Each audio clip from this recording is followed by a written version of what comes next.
Olá! Vamos continuar com as nossas histórias das 1001 noites? Nós já vamos para a 9ª noite, né? Ela vai contar agora a história do pescador. Minha querida irmã, disse Dinazade no dia seguinte, à hora habitual, suplico-te que nos contes o resto da história do pescador. Morro de vontade de ouvi-la. Vou dar-te essa satisfação, respondeu a sultana. Ao mesmo tempo, pediu permissão ao marido e, obtendo-a, continuou. Quando o pescador, aflito por ter feito tão má pesca, acabou de consertar a rede rompida pela carcaça do burro em vários pontos, lançou-a pela 2ª vez.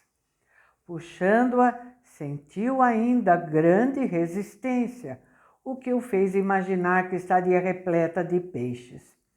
Mas só se deparou com um grande cesto cheio de areia e lama. Sua aflição foi extrema. "Oh, sorte!" exclamou com uma voz de cortar o coração. "Cessa de estar encolerizada comigo e não persigas um desgraçado que te suplica que o poupes. Saí de casa e vim aqui ganhar a vida, e tu me anuncias a morte. Não tenho outro ofício senão este para viver, e apesar de todos os meus cuidados, mal consigo satisfazer as mais urgentes necessidades de minha família. Mas não tenho razão de me queixar de ti, pois que te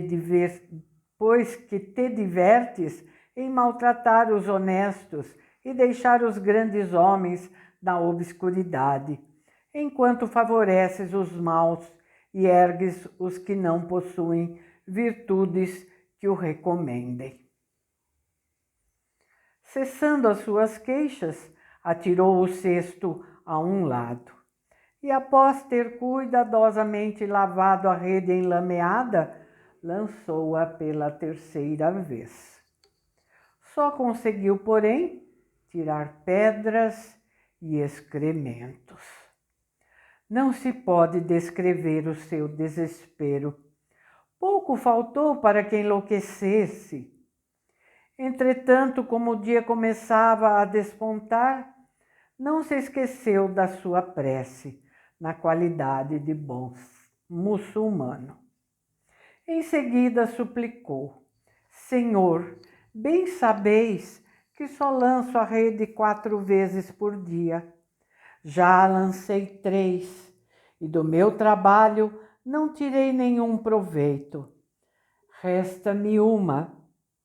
Suplico-vos que me façais favorável o mar, como o fizestes a Moisés." Terminada a prece, lançou a rede pela 4ª vez. Quando julgou que nela devia haver peixe, puxou-a sem grande esforço. Não havia peixe, mas no seu lugar um vaso de cobre, que pelo peso lhe pareceu cheio. Notou que estava fechado e selado com chumbo e trazia a marca de um sinete, o que o alegrou. "Vendê-lo-ei ao fundidor", pensou, "e com o dinheiro comprarei trigo." Examinou o vaso por todos os lados, sacudiu-o para ver se o que estava dentro fazia ruído. Nada pôde ouvir, e tal circunstância, com a marca do sinete sobre a tampa de chumbo, fez-lhe crer que devia estar repleto de algo muito precioso. Para acabar com a dúvida, pegou sua faca e, com um pouco de esforço, abriu-o. Voltou imediatamente a boca do vaso para o chão. mas nada saiu, o que muito o surpreendeu. Colocou-o então na sua frente. Enquanto o contemplava, saiu do interior do vaso, obrigando-o a recuar 2 ou 3 passos, uma espessa fumaça, que se elevou até as nuvens e, estendendo-se sobre o mar e a praia, formou um forte nevoeiro. Como é fácil imaginar, foi grande o assombro do pescador. Quando a fumaça saiu inteiramente do vaso, reuniu-se e tornou-se um corpo sólido, do qual se formou um gênio 2 vezes mais alto que o mais alto de todos os gigantes. À vista de monstro tão desmesuradamente grande, o pescador quis fugir, mas aterrorizado não pôde. Salomão, grande profeta de Deus, perdoai-me, perdoai-me, nunca mais me oporei à vossa vontade e obedecerei a todas as vossas ordens. Sherazade, percebendo a chegada do dia, interrompeu-se. Dinazade tomou então a palavra. Minha irmã, disse ela, é impossível cumprir promessas melhor do que tu fazes. Essa história é seguramente mais interessante que as outras. Minha irmã, respondeu a sultana, ouvirás coisas que te espantarão mais ainda, se o sultão, meu senhor, permitir que te contes. Shahriar, extremamente curioso por saber o resto da história do pescador, adiou para o dia seguinte a morte de Sherazade. 10ª noite. Dinazade, na noite seguinte, chamando sua irmã, pediu-lhe que continuasse a história do pescador. O sultão, por sua vez, deu provas de que desejava ansiosamente saber o que se havia passado entre o gênio e Salomão.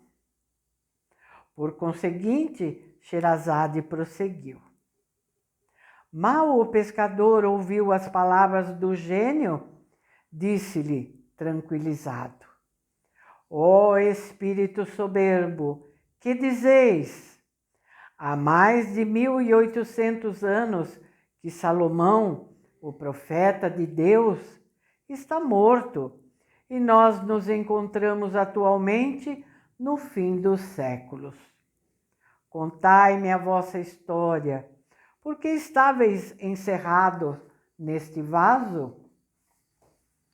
Àquelas palavras, o gênio, relançando um olhar orgulhoso em direção ao pescador, respondeu-lhe: fala-me com mais respeito. És bem ousado em me chamar de espírito soberbo. Pois bem, respondeu o pescador, falar-vos-ei com mais respeito, se vos chamar de ave da felicidade?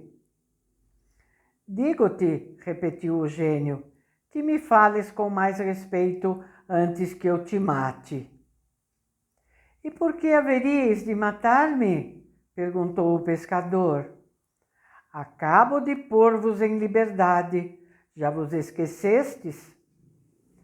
Não, não me esqueci, respondeu o gênio, mas isso não me impedirá de te matar, e só te concedo uma graça. Qual é essa graça? Perguntou o pescador. É a de te deixar a escolha da maneira pela qual queres que eu te mate, respondeu o gênio. Mas em que vos ofendi? Continuou o pescador. É assim que pretendeis recompensar-me pelo bem que vos fiz? Não posso tratar-te de outro modo, disse o gênio, e para que te convenças, ouve a minha história. Sou um dos espíritos rebeldes que se opuseram à vontade de Deus. Todos os outros gênios reconheceram o grande Salomão, profeta de Deus, e a ele se submeteram. Nós fomos os únicos, Sacar e eu, que não quisemos cometer tal baixeza. Para vingar-se, esse poderoso monarca encarregou a Saf, filho de Baraquia, seu primeiro-ministro, de ir buscar-me, o que se cumpriu. Asaf apoderou-se de mim e levou-me à presença do trono do rei, seu amo. Salomão, filho de Davi, ordenou-me que abandonasse o meu estilo de vida, reconhecesse o seu poder e me submetesse às suas ordens. Recusei-me a obedecer-lhe e preferi expor-me ao seu ressentimento a prestar-lhe o juramento de fidelidade e submissão que ele exigia de mim. Para punir-me, encerrou-me nesse vaso de cobre, e a fim de me dominar e eu não poder forçar a prisão, imprimiu ele próprio sobre a tampa de chumbo o seu sinete, onde está gravado o nome de Deus. Feito isso, colocou o vaso nas mãos de um dos gênios que lhe obedeciam, com a ordem de me lançar ao mar. O que sucedeu, apesar de toda a minha tristeza. No primeiro século do meu aprisionamento, jurei que se alguém me livrasse antes de passados 100 anos, eu o faria rico, mesmo após a sua morte. Mas o século se foi e ninguém me prestou tão bom serviço. No segundo, jurei abrir todos os tesouros da terra àquele que me pusesse em liberdade. Mas não tive sorte ainda. No terceiro, prometi fazer do meu libertador um poderoso monarca, estar sempre ao lado dele em espírito e conceder-lhe cada dia 3 desejos, qualquer que fosse a natureza deles. Mas também esse século se escoou como os outros, e eu continuei no meu estado. Enfim, enraivecido por me ver prisioneiro tão longo tempo, jurei que se alguém me livrasse a partir daquele instante, eu o mataria sem piedade, e não lhe concederia outra graça senão a de escolher a morte pela qual morreria. Eis porque, visto como chegaste hoje e me livraste, só te resta escolher o modo pelo qual queres que eu te mate. Aquelas palavras mergulharam o pescador na angústia. Sou bem desgraçado, vindo aqui prestar tão grande serviço a um ingrato. Considerai por misericórdia a vossa injustiça e revogai um juramento tão pouco sensato. Perdoai-me, que Deus vos perdoará. Se me derdes a vida, Ele vos protegerá de todos os atentados contra os vossos dias. Não, a tua morte é certa, disse o gênio. Escolhe apenas a maneira pela qual queres morrer. O pescador, vendo-o resolvido a matá-lo, desesperou-se, não tanto por si, mas pelos 3 filhos, que com a sua morte se veriam reduzidos à mais negra miséria. E mais uma vez tentou acalmar o gênio. Ai de mim, dignai-vos ter piedade, lembrai-vos do que fiz por vós. Já te disse, é justamente por essa razão que sou obrigado a matar-te. É estranho, prosseguiu o pescador. Não compreendo por que quereis pagar o bem com o mal. O provérbio diz que quem faz bem àquele que o não merece é sempre mal pago. Julgava, confesso, que tal era falso. Com efeito, nada fere mais a razão e os direitos da sociedade, contudo, verifico que é bem verdade. Não percamos tempo, interrompeu-o o gênio. Os teus raciocínios não me fazem abandonar o meu intento. Apressa-te e dize-me como desejas morrer. A necessidade dá origem à presença de espírito, e o pescador recorreu a um estratagema. Visto que não poderei evitar a morte, disse ao gênio, submeto-me à vontade de Deus. Mas antes de escolher um tipo de morte, suplico-vos, pelo nome de Deus gravado sobre o sinete do profeta Salomão, filho de Davi, respondais a uma pergunta que desejo fazer-vos. Quando o gênio viu que aquele homem lhe dirigia uma súplica que o forçava a responder positivamente, estremeceu e perguntou: pergunta-me o que quiseres e apressa-te. Como o dia começava a aparecer, Sherazade calou-se. Minha irmã, disse Dinazade, é preciso reconhecer que quanto mais falas, mais prazer me proporcionas. Espero que o sultão, nosso senhor, não te faças morrer antes de ouvir o resto da história do pescador. O sultão é o senhor, respondeu Sherazade, e a nós só cabe querer o que ele quer. Shahriar, tão desejoso quanto Dinazade de ouvir o fim da história, mais uma vez adiou a morte da sultana.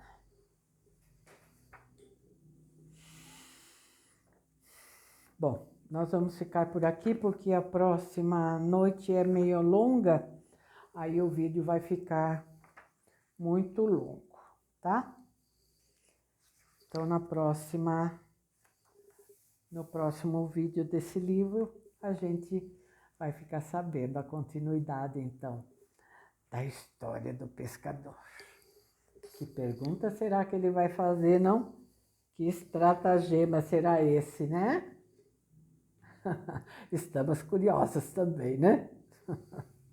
Mas no próximo vídeo a gente fica sabendo, tá bom? Até amanhã. Tchauzinho. Muito obrigada por estar aqui comigo, tá? Deixo o meu abraço para você.